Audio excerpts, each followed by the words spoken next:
বাংলাদেশের নরসিংদী জেলার পলাশ উপজেলা শীতলক্ষ্যা নদীর তীরে অবস্থিত এক ঐতিহাসিক নাম গোরাশাল রেল স্টেশন। এই স্টেশন শুধু ট্রেন যাত্রার কেন্দ্র নয়, বরং ইতিহাস, শিল্প আর আধুনিক উন্নয়নের এক অনন্য সাক্ষী। গোরাশাল রেল স্টেশন প্রতিষ্ঠিত হয়েছিল ব্রিটিশ আমলে। শীতলক্ষ্যা নদীর ওপর তৈরি রেল ব্রিজ আর সেই সাথে ডুয়েল গেজ লাইনের মাধ্যমে দেশের গুরুত্বপূর্ণ সব অঞ্চলে সংযুক্ত হয় এই স্টেশন।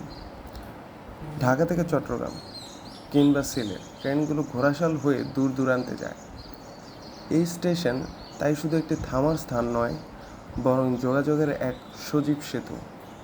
এখানে নির্মিত হয়েছে ডুয়েল গেজ পাসিং লাইন, যা পলাশের সার কারখানায় ট্রেনের মাধ্যমে কাঁচামাল আনা নেওয়ার পথ উন্মুক্ত করেছে।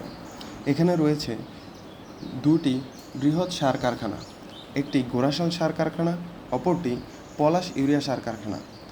গোরাশাল সার কারখানা প্রতি বছর গড়ে 1,50,000 মেট্রিক টন ইউরিয়া সার উৎপাদন করে থাকে। পলাশ ইউরিয়া সার কারখানা অন্যদিকে বার্ষিক উৎপাদন ক্ষমতা 1,80,000 মেট্রিক টন। এই বিপুল উৎপাদন কার্যক্রম কাঁচামাল আনা নেওয়া এবং সারা দেশে বিভিন্ন প্রান্তে পৌঁছে দিতে গোরাশাল রেল স্টেশন প্রতিদিন হাজার হাজার টনের পণ্য পরিবহন সামাল দেয়। পাশাপাশি এই স্টেশনের পাশেই রয়েছে গোরাশাল থার্মাল পাওয়ার স্টেশন।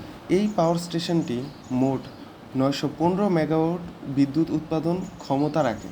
এই স্টেশন ঘিরে গড়ে উঠেছে হাজারো মানুষের জীবন, রুটিন, স্বপ্ন।